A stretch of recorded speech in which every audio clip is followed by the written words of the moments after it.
Ever since the beginning of time, man and woman have been trying to figure out how to get our kids to do what we want them to do. Not on, sometimes it's selfish, okay, I'll give you that, but most of the time it's simple things like brush your teeth, become a productive member of society, don't hit your sister, eat your food, be polite, be considerate. Ever since we were hunters and gatherers, it seems like man has been focused on how to help our children not only survive, but thrive. Now, what I find to be interesting is that as time went on, man started to use psychology on our kids. And I keep finding evidence from different parts of the world of these beasts, basically, that people are using to psychologically scare their children into behaving themselves. So I have found another one. I didn't have to look far for this one, actually. Someone gave this one to me in the comment section. So thank you. I think it was 2 or 3 people mentioned this one to me. So I went ahead and looked it up and decided, wow, okay, I got to tell them about this. So today we're going to talk about Krampus. Krampus is from the Eastern European tradition. So let's do our introduction, and then I'm going to tell you all about this Christmas demon that is half goat and half demon. Really scary stuff. Hey guys, it's me. It's Queen All-Set Haru, and thank you for joining me for another wonderful edition of Ask an Aquarius. If you haven't already, please hit that red subscribe button and smack the bell. Also, if you like this video, please give it a thumbs up. Stay to the end of the video because I'm going to read some of my other favorites from previous videos. So please leave us a positive comment in the comment section. So maybe next week I'll be reading your comment. Also, if you would like to get a reading done, please email me. All of my social media information is underneath this video. If you would like to send me a gift from my Amazon wish list, because gifts are my love language and the holidays are upon us, that is underneath this video. Basically, anything you need is underneath this video. So let's get back to Krampus. Okay, so according to the literature, Krampus was another one of these demon mythology kind of things that people would use to scare their children. I've told you in the past about La Llorona. I've told you in the past about the boogeyman. There's all these different little beings and tales and legends that parents would tell their kids to try to get them to behave. And Krampus was no different.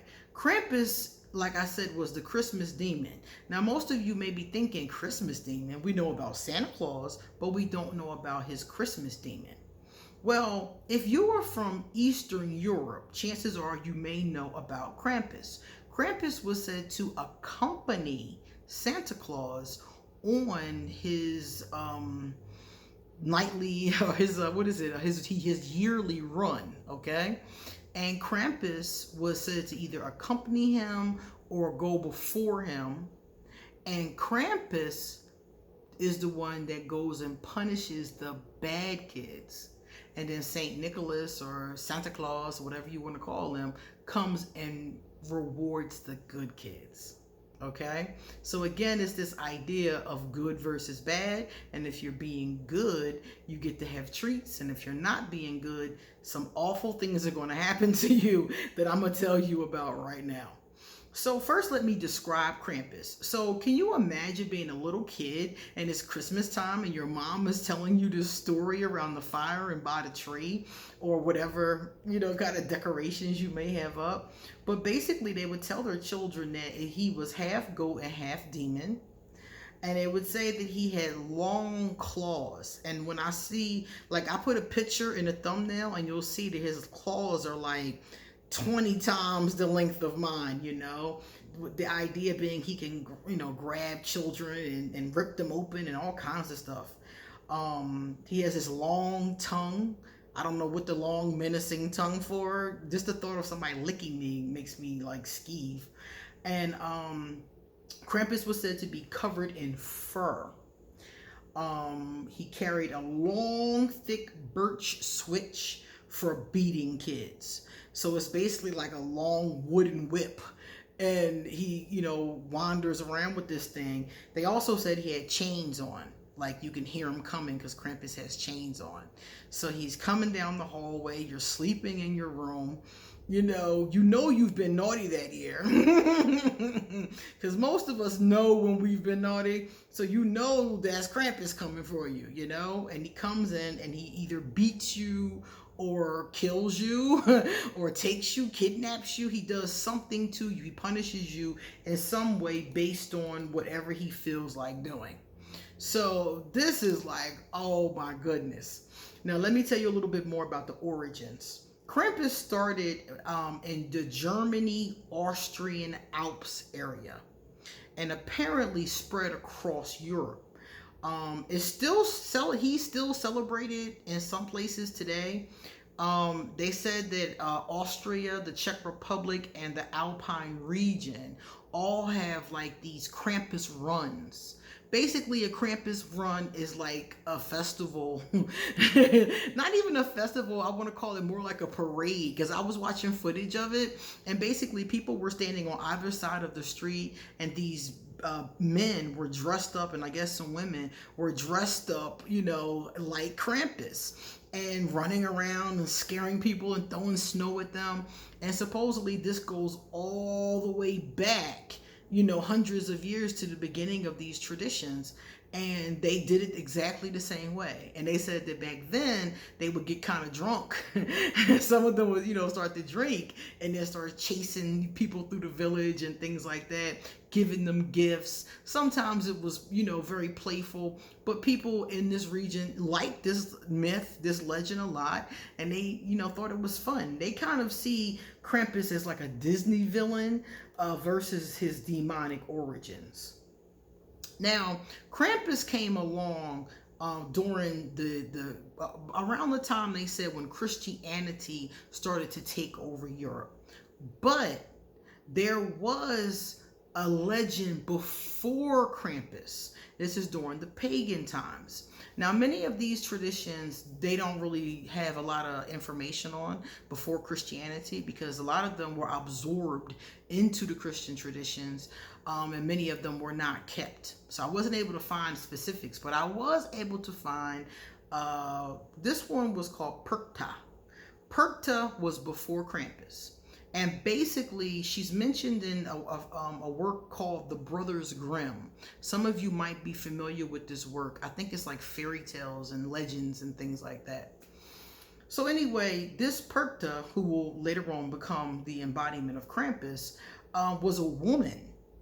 So this energy started off as a feminine thing, which makes sense because the idea of God and goddess, everything was matriarchal. Female is first when in those kind of thought processes, matriarchal times. And of course, it depends on which culture you're coming from. But a lot of people point to the fact that goddess was a strong figure back then. So Perkta makes sense. And they said that Perkta basically did the same thing. Whereas you have Santa Claus and Krampus, Perkta was two people. If you behaved yourself, she came as a beautiful woman and she would give you some treats. If you hadn't behaved yourself, she would come as a hag and she would kill you, straight up kill you. It's no like, she might leave you, she might let you live. Perkta is going to kill you, and she runs with a group of savages that look like Krampus. So if you're good, she'll leave you a coin in your shoe. And if you're bad, then they're going to take you. They're going to kill you, rip you apart. Like some of the depictions, I was like, why would anybody say this to their poor kids? But it was basically like she was going to mutilate you in your bed. And I can imagine being a 5-year-old, I would have been terrified. The boogeyman was scary enough. Can you imagine if our parents had told us about Perkta or Krampus? I would have been really scared. Anyway, so after Christianity took over, they decided to, kind of blend different traditions and things came together. The Christian idea was to convert people into Christianity. And they thought that, well, maybe if we do some of the things they used to do, keep some of their traditions, but tweak them a little bit, then we can let them do that and they'll come, convert, and everybody's happy. So that's what happened. So Perkta became Krampus. And instead of looking like herself, she now looks like one of her minions. And now it's not just one Krampus, it's this whole group of these clawed beings, Perkta was like the head person, and then they were like her minions. Now with Krampus, they're all basically these Krampus beings, They said it was like a whole legion of them. So basically what would happen is the same thing with Perkta.